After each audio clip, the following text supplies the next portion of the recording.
In early 1917, British troops looked across no man's land on the Somme and they found that the Germans had gone.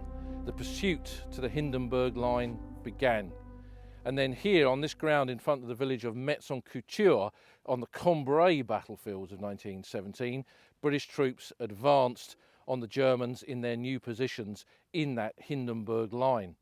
Over to my left is Havrincourt Wood, a wood that very much dominates this part of the battlefield and from which tanks made their advance during the November 1917 battle. But before that, and I brought the book with me, the men of the King's Royal Rifle Corps came here and they advanced across open ground, just like we see in the film 1917, to make their attack on the village here. And I brought with me the King's Royal Rifle Corps Chronicle, the regimental history of the King's Royal Rifle Corps, whose 10th and 11th battalions fought across this ground in March of 1917, during that advance to the Hindenburg Line.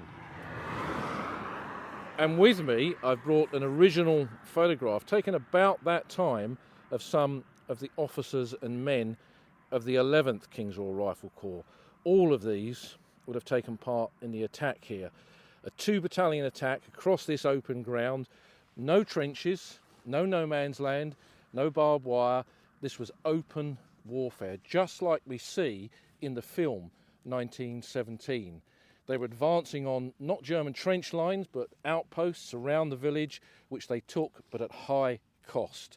So for them, this was a change in their battle experience, a change in the warfare on the Western Front that signalled an end, really, to the static war that they'd known for so long, that would end finally with the armistice in 1918. We've come to Metz-en-Couture Communal Cemetery. This was actually a German military cemetery before 1917, when they buried their dead from the Somme battles here. And then when this ground was captured by British troops in the spring of 1917, it became a British burial ground. Some of the King's Royal Rifle Corps lads are buried towards the back of the cemetery. But the person that we've come to visit here, the grave that we've come to see, is Patrick Shaw Stewart, and he was part of the coterie, the Children of the Souls. And this book by Jeannie Mackenzie very much describes what that was. It was a group of middle and upper class families who had sons that went on to fight and often die in the Great War. Well connected, well educated, from very wealthy families in some cases. It included Raymond Asquith, Julian Grenfell, and Patrick Shaw Stewart, who is seen in the photograph here on the left, and alongside him Lady Diana Manners, with whom he was in love. An unrequited love, unfortunately for him, because she was in love with Raymond Asquith, who would fall on the Somme in 1916. But Shaw Stewart was an amazing character. He'd served with the Royal Naval Division as a sub-lieutenant from the very beginning of the war at Gallipoli. En route to Gallipoli, one of his best friends, the war poet Rupert Brooke, had died, and he was at the funeral.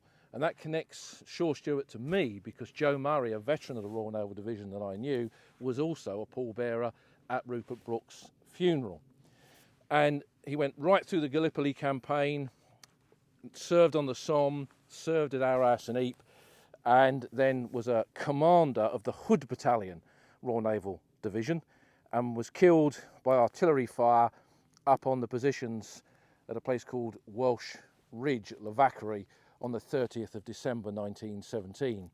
And the divisional history mentions him and says that with him died really one of the last names of those cultured men who had joined the division at the beginning of the war, with great spirit, great knowledge, great ability, and he was the last. That promise of greatness never fulfilled. Like so many of these children of the souls, that promise of greatness never seen through because their lives were cut short here on the battlefields of the Great War. We've moved down into the village of Gouzeaucourt now, and I've come into a side street where there's this British bunker dating from the First World War. Gouzeaucourt was captured in April 1917, and it became a place from which the Battle of Cambrai was launched in November of that year.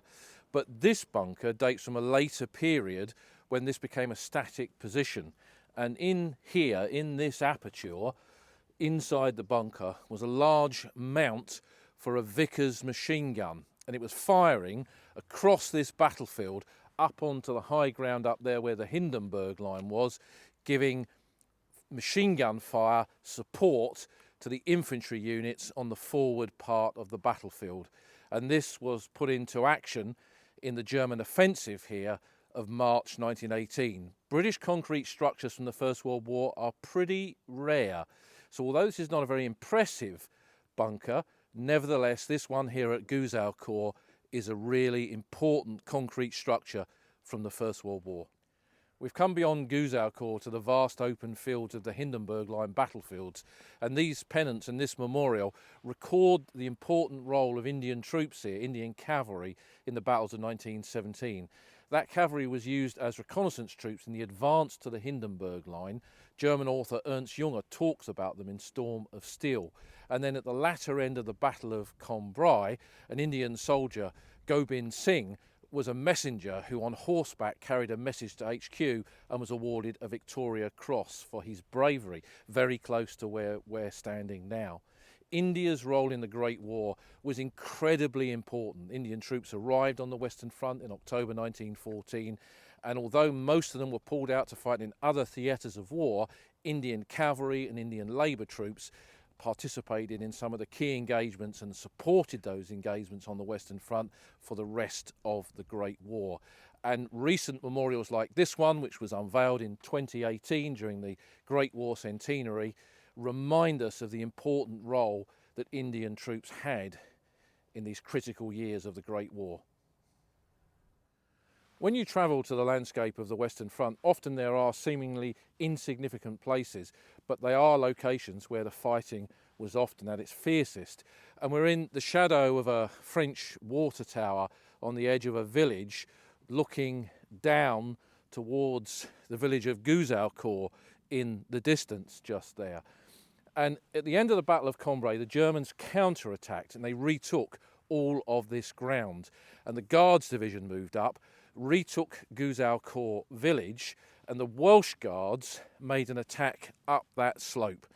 This was, in many respects here, the bloody end of the Battle of Cambrai, because on that day in December 1917, an understrength battalion of only 370 Welsh Guardsmen came up that slope towards the Germans defending this ground, and 248 of them became casualties in just the first few minutes. A third of them never rising again, falling on the slopes of this hill. The position was taken, was recaptured. The Guards held the ground until relieved, and the new front line was established. And that in this area brought the Battle of Cambrai to an end. And around us are the fields and the cemeteries and the memorials of other stories from that latter end of the Great War, and that's a journey for another day.